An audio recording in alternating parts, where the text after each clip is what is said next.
it as church staff or as lead volunteers. And so Dad could come in 10 minutes before the service is out. Mom and Dad could be separated. Maybe he doesn't have a right to the child. But child sees Dad at the door, Daddy, Daddy. You hand them over. And your church is in trouble. So that's why you have some kind of system in place. It can be matching cards. It can be a sign-in system. The system you use is not the priority.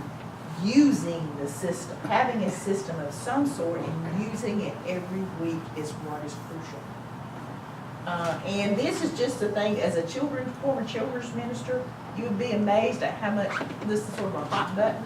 If you have a weekday preschool or whatever, have some kind of a system. I just had a diagram of how rooms supposed to be set up and submit them, your tables white, that kind of thing. That's just something that you can put in place, and it just can save you a lot of grief. Discipline and classroom management. This is another area where you can get in trouble quickly. I tell people when I was a kid, I would get in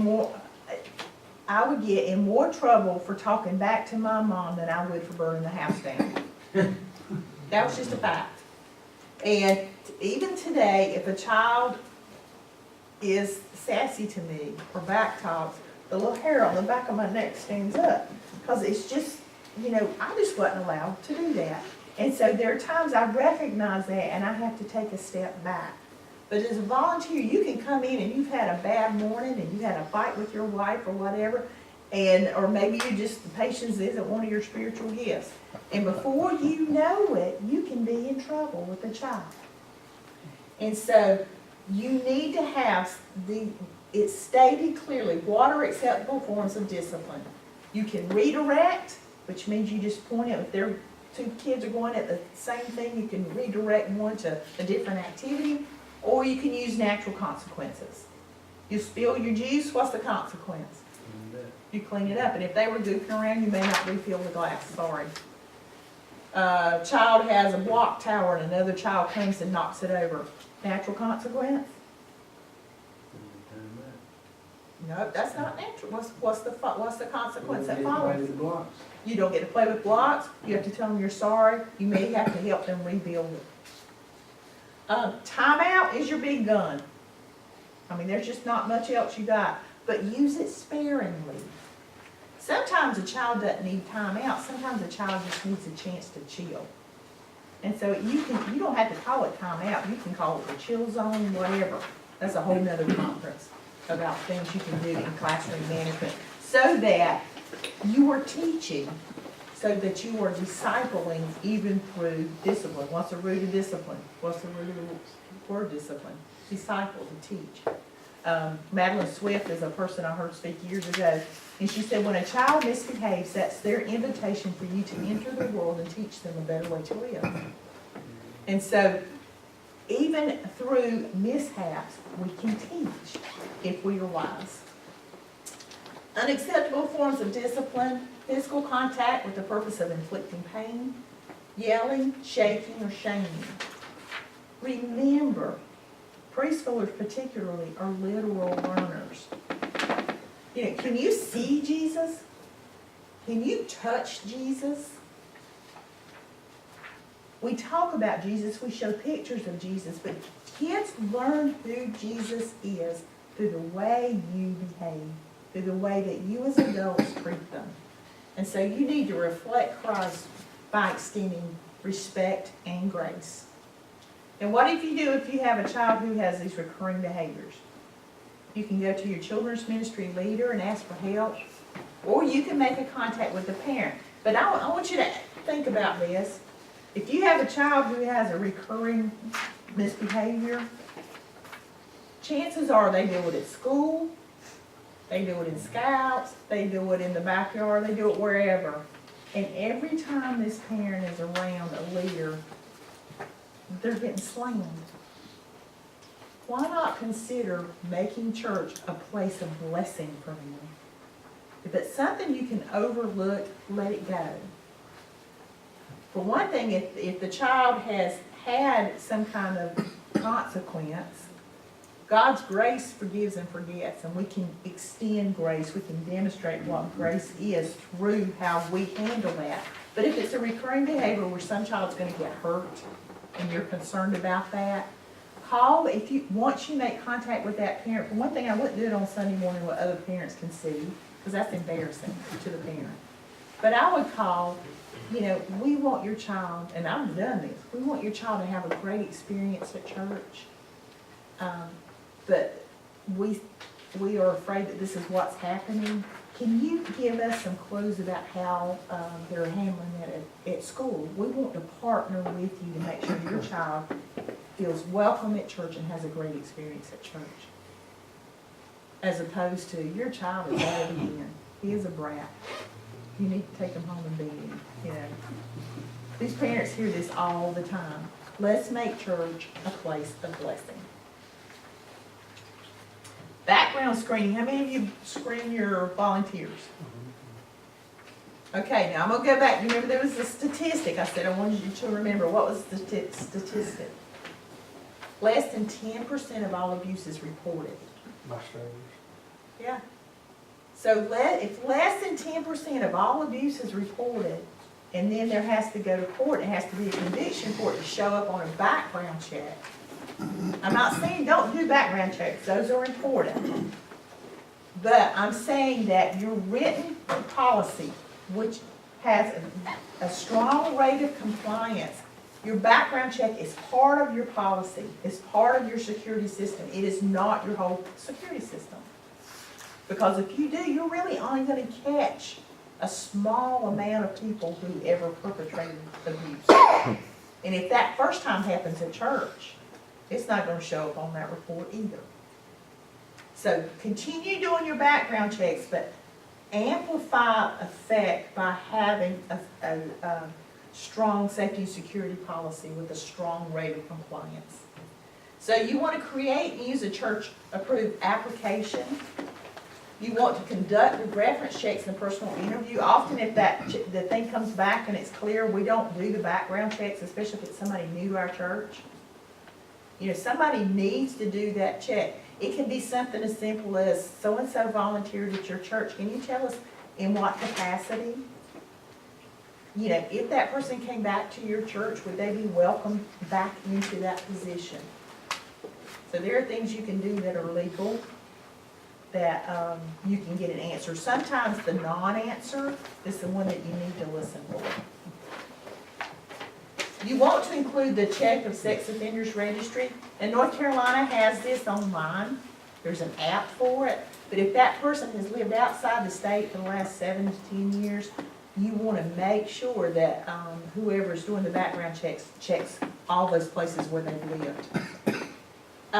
If your volunteers are transporting children or senior adults or youth or whoever in your church, you need to do a driver's license check. It's really simple. It can be done in just a few minutes. Because if somebody has a record of speeding, 2 or 3 tickets, everybody gets one every now and then, but 2 or 3 where there's a pattern, and then you turn around and let them either use church vehicles or transport children in their own car in a church-sanctioned event, and there is an accident, and they have a history of either reckless driving or speeding or whatever, you're in trouble. So make sure that you do that driver's license check. And you want to make sure that whatever information you gather is secure. I have had people who did not want to give me their social security number, and that's fine. You can go to the sheriff's department and they will run it for you. Run that criminal background check for you so that you don't have record and they have not put their social security number online. I know that there's 1 or 2 companies that do background checks that will not take your contract until they have done an on-site inspection to see where those applications are going to be kept. Acceptable touch.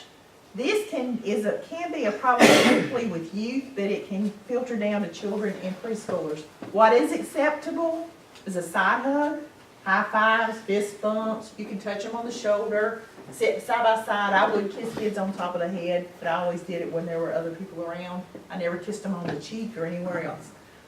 Unacceptable. And men, I hate this, but it's just fact. It's just today's culture. Do not hold a child on your lap. If you have to hold a child, make sure they stay near your knee. Do not pull them close. You probably are all as pure as the driven snow, but you want to avoid the appearance of impropriety. A lot of churches now in their policy will not let men even change diapers, which means go, yeah. But, Amen. no kissing on the lips, I wouldn't even kiss on the cheek, no frontal hugs. Again, it's that appearance of impropriety. And so you just want to pay attention to it. And that's your goal. Does that work for ladies too? No? No. But if I were a lady, I hold children on my lap. Again, it's a cultural thing. It's just mostly men. But no, it doesn't seem that people women. Now the kissing, that kind of stuff, that I would be very cautious of. Yeah. The biggest thing is if you looked in and you could think something could possibly not be right, then just don't do it. Protect yourself. It's common sense. All right. You got this policy in place. You've educated people. It's time for it to start. This is day one.